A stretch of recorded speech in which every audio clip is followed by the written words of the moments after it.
Jean-Louis Buchan, bonjour, bienvenue aux coulisses de la Loire sur 42tv.fr. Vous êtes un ancien maire adjoint de Saint-Étienne en charge des affaires internationales et notamment, enfin entre autres, parce que vous vous occupiez des jumelages, vous avez été à l'origine d'un jumelage entre Saint-Étienne et une ville portugaise qui s'appelle Oeiras. On peut un petit peu situer. Oui, tout à fait. Bien d'abord, je vous remercie d'avoir pensé à moi pour votre émission d'aujourd'hui, parler de Saint-Étienne et des échanges avec le Portugal. Voilà, vous êtes président du Portugal Business Club, Alors, on en en plus de parlera. ça, pour le moment, je suis président du Portugal Business Club, mais vous m'avez parlé des jumelages. Oui, on va commencer. Donc, en 1995, le maire de l'époque, Michel Thiollière, m'a donné la responsabilité des échanges internationaux. Et à ce titre, j'ai rencontré différentes associations, bien entendu, dont l'association ACP, Association culturelle portugaise, qui était à l'époque présidée par Madame Custodio, qui dans le temps après est devenue adjoint au maire à Saint-Étienne, Voilà. et m'a fait part de la volonté des Portugais de la région de trouver un moyen de jumeler la ville de Saint-Étienne avec une ville au Portugal. Alors, où se situe Oeiras, Portugal? On voit, c'est un grand rectangle. Voilà, alors, comme vous le dites, le Portugal, dans sa forme géographique, ressemble au département de la Loire, c'est-à-dire Oui, c'est un oui, rectangle c'est qui va vrai. du nord au sud. Il se trouve qu'Oeiras se trouve dans la banlieue de Lisbonne, que c'est une ville qui, à l'époque, alors que Saint-Étienne avait dans les 200 000 à peu près, 200 000 habitants, Oeiras n'avait que 150 160 000 habitants. Aujourd'hui, la courbe s'est carrément inversée. Saint-Étienne est à 170 000 et Oeiras est à 250 000. C'est une ville qui a été portée par un maire qui s'appelle Isaltino Moraes, qui est un personnage au Portugal, parce qu'on ne parle pas du maire d'Oeiras, on parle d'Isaltino dans tout le Portugal. On l'appelle par son prénom. Voilà, c'est un homme très dynamique qui, pour développer sa ville, tout simplement nous a dit, moi j'ai joué l'agent commercial de ma région et de ma ville, j'ai pris ma serviette et je suis allé vendre dans le monde entier la banlieue de Lisbonne et la ville d'Oeiras en particulier. Pour ce faire, il a ciblé toutes les entreprises internationales qui travaillaient au Portugal. Et il leur a dit, il est allé les voir en Chine, aux États-Unis, au Canada, au Brésil, enfin dans le monde entier. Il leur a dit, voilà, si vous venez à Oeiras, moi je vous fais cadeau des terrains, on cède, et je veux vous avoir à Oeiras. Et aujourd'hui, il a 95% des entreprises internationales qui travaillent au Portugal qui sont basées sur sa commune. Alors, quand on pense jumelage, on pense immédiatement à échanges sportifs, échanges culturels. Et là, les échanges économiques ont été importants aussi dans le jumelage entre les deux villes. Alors, vous savez, lorsqu'on parle de jumelage, on parle de volonté commune. Soit la volonté est forte et les échanges peuvent être fructueux, soit la volonté est minime et à ce moment-là, on parlera plus de jumelage d'étudiants, de scolaires, etc. La volonté. Mais dans notre pays, il y a quand même beaucoup de Français d'origine portugaise. Je pense que ça a dû faciliter les choses. Vous avez évoqué une association culturelle portugaise qui a pu aussi permettre de renforcer les liens.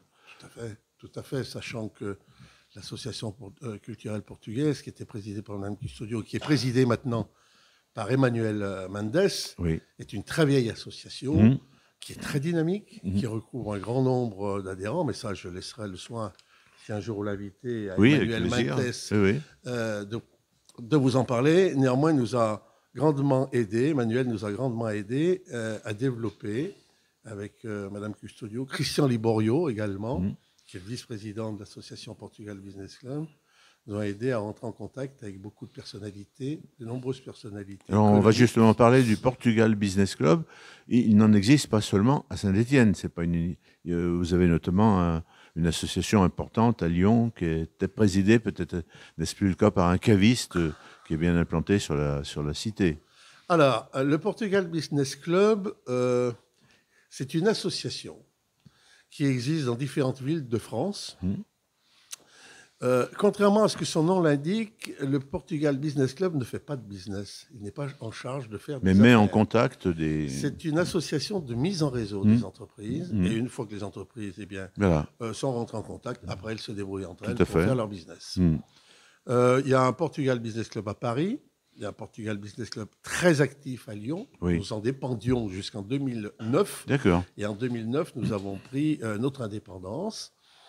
Et nous avons volé de nos propres ailes. Nous sommes domiciliés dans la Chambre de commerce, ce qui amène quand même un certain sérieux vis-à-vis une crédibilité, de nos tout à fait, partenaires et de tous les gens avec qui on peut échanger. Et nous avons de nombreuses relations, nous avons de nombreux contacts avec soit les responsables politiques, soit les responsables économiques, culturels. Oui, il n'y a pas très longtemps, vous avez reçu le nouveau consul général du Portugal à Lyon. On entretient des relations étroites avec le consulat général du Portugal à Lyon. André Sobral Cordeiro est devenu un ami depuis. C'est un garçon très ouvert, très attentif, à l'écoute et très dynamique. Il est très réactif. Alors, on pourrait peut-être parler d'une date prochaine. Il me semble que c'est le 5 avril. Là, vous aurez aussi un événement important au Portugal Business Club de Saint-Étienne, de la Loire. Tout à fait. Le Portugal Business Club se réunit tous les mois, le dernier vendredi de chaque mois, avec la plupart du temps un invité du monde économique, touristique, gastronomique, peu importe. Un journaliste aussi, je me souviens que vous m'aviez présenté un journaliste. Nous avons invité, bien entendu, le monde du journalisme. Le 4 avril ou 5 avril, nous recevrons Laurent Marionnet, qui est le grand directeur de la CCI de Lisbonne, qui vient faire une journée d'information auprès des entrepreneurs locaux de Saint-Étienne et de la Loire. D'accord. Alors, est-ce qu'il y a d'autres projets là, qui sont en vue ? Parce que je précise aussi, je l'ai oublié de le dire au début, vous êtes également chef d'entreprise et vous avez travaillé aussi en relation entre des entreprises portugaises et ligériennes, stéphanoises particulièrement. Oui, alors maintenant, moi, je suis en retraite. Là, vous êtes toujours très actif. Un petit peu, oui, bien sûr. J'ai gardé quelques activités, comme la loi l'autorise. J'étais moi-même négociant en meubles à Saint-Étienne. Et nous avons rapproché, dans le cadre des relations du Portugal Business Club, des entreprises portugaises fabricantes de meubles avec des entreprises de la Loire. Personnellement, je m'occupe de mettre en relation une entreprise au Marceneiro de Chaves, dans le nord-est du Portugal, avec des architectes à seule fin qui trouvent des marchés, soit sur la région de Saint-Étienne, soit sur la région de la Loire, soit sur la région Rhône-Alpes, soit même sur la région parisienne. Alors vous aviez un très joli projet aussi d'une manifestation de femmes chefs d'entreprise, et on peut dire que malheureusement, à cause du confinement, ça a été reporté à une date ultérieure. Est-ce que ça reste important aussi, et la féminisation progresse-t-elle aussi dans le monde économique portugais ? Oui, alors ça, c'est le domaine donc d'Alexandra Custodio, qui avait un projet avec les femmes chefs d'entreprise de monter une grosse opération d'échange sur la région de Lisbonne et d'Oeiras, bien entendu, puisqu'elle aurait travaillé en partenariat avec la ville jumelle de Saint-Étienne. Il se trouve que le Covid n'a rien simplifié, que les relations... Puis après, il y a eu la crise, l'inflation, enfin, qui n'a rien... Après, il y a eu la crise que tout le monde connaît à l'heure actuelle, et aux dernières nouvelles, puisque j'en ai encore parlé avec Madame Custodio hier, elle souhaite, si ce n'est pas avant l'été, reproduire ce qu'elle voulait faire l'année dernière, au mois de septembre, au mois d'octobre prochain, soit sur Lisbonne, soit sur Oeiras. Merci beaucoup, Jean-Louis, d'être venu nous parler de tous ces projets, puis de cette association qui n'a pas forcément toujours été au premier rang médiatique et qui a besoin d'être connue aussi, et qui est également plutôt sympathique aussi, un aspect chaleureux. Voilà, écoutez, c'est moi qui vous remercie. Oui, effectivement, on essaye de travailler. Souvent, j'emploie le vieil adage, on ne se prend pas au sérieux, mais on fait les choses très sérieusement.